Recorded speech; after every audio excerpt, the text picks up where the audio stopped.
For the next 2 minutes, turn and share with someone next to you. Share 2 things you hope to happen in your future.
Now, let your partner share.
Are you ready?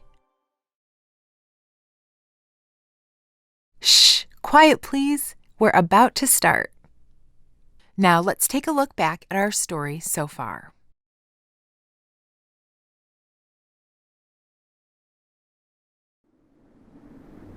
The Bible is a sacred story, echoed to us from the ancients. An epic, revealing the great Creator's pursuit of wholeness for all of creation. May we find ourselves in this amazing story.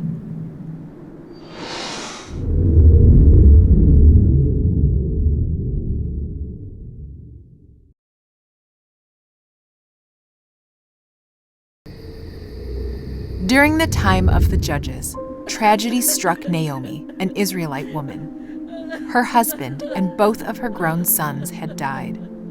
But her daughter-in-law, Ruth, clung to Naomi and vowed to take care of her. Because they were poor, Ruth gathered leftover grain for food. The field owner, Boaz, was a wealthy relative of Naomi. He thanked Ruth for caring for Naomi and gave her grain and water. When Naomi heard about this, she sent Ruth to meet with Boaz. That night, Ruth snuck into where Boaz was sleeping and laid down by him. Later, Boaz awoke, startled. Ruth told him, "Cover me with your blanket, for you are my family redeemer." This was symbolic. Ruth was asking him to marry her. Boaz was surprised and excited. He thought she would seek out a younger man. Soon, Boaz and Ruth were married and started a family. Years later, one of their descendants would become a king of Israel. The Israelites ignored the warnings that human kings are controlling and greedy, and insisted that they have a king like other nations had. So God chose Saul to be their king, a tall and handsome warrior who defeated Israel's enemies on every side. But Saul treated his people harshly and ignored God's ways. So God secretly chose David, a young shepherd boy, to be the next king. But his time to be king wouldn't come until years later. Meanwhile, King Saul was overcome with anger and madness. Musicians tried to soothe his mind. One of them was David.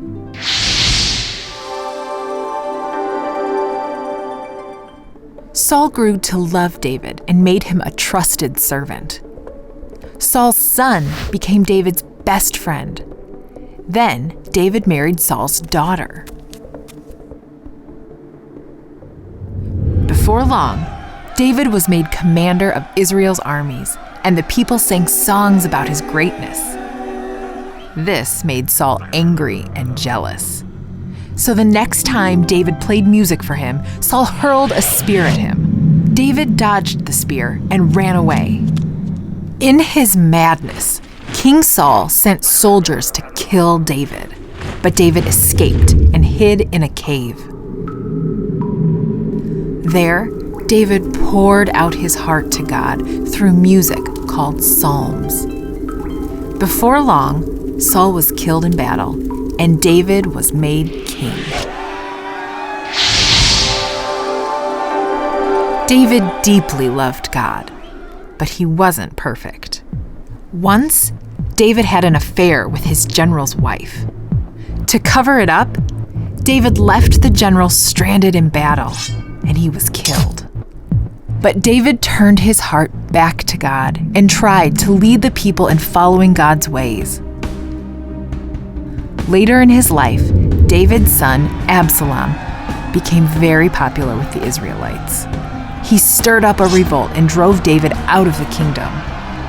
Then, Absalom and his soldiers chased after David, but David's soldiers fought back. During the battle, Absalom's hair got caught in a tree, and he was killed by David's general against David's orders. David was overwhelmed with grief, but returned home to lead Israel again. He was king for many years and was loved by God and all the people.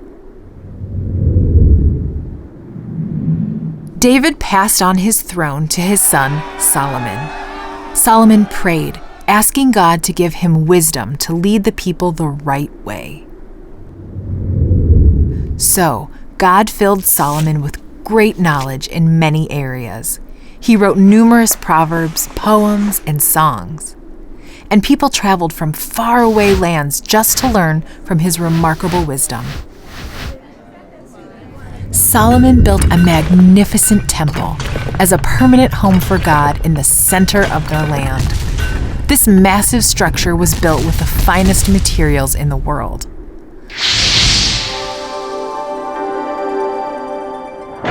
Fire flashed from above as God's presence entered the temple in a thick cloud. Solomon became the most wise and prosperous king in Israel's history. But over time, Solomon married foreign wives who turned him away from God.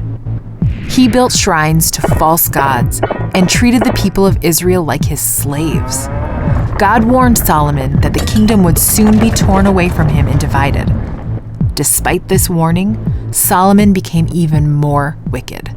Not long after Solomon's reign, a civil war broke out, dividing the people into a northern kingdom called Israel and a southern kingdom called Judah. And God inspired messengers called prophets to challenge the widespread hypocrisy and corruption in these kingdoms. The prophet Elijah challenged Ahab, an evil king of Israel, saying, "Call on your God, then I'll call on mine. Whichever God sends fire, that's the one true God."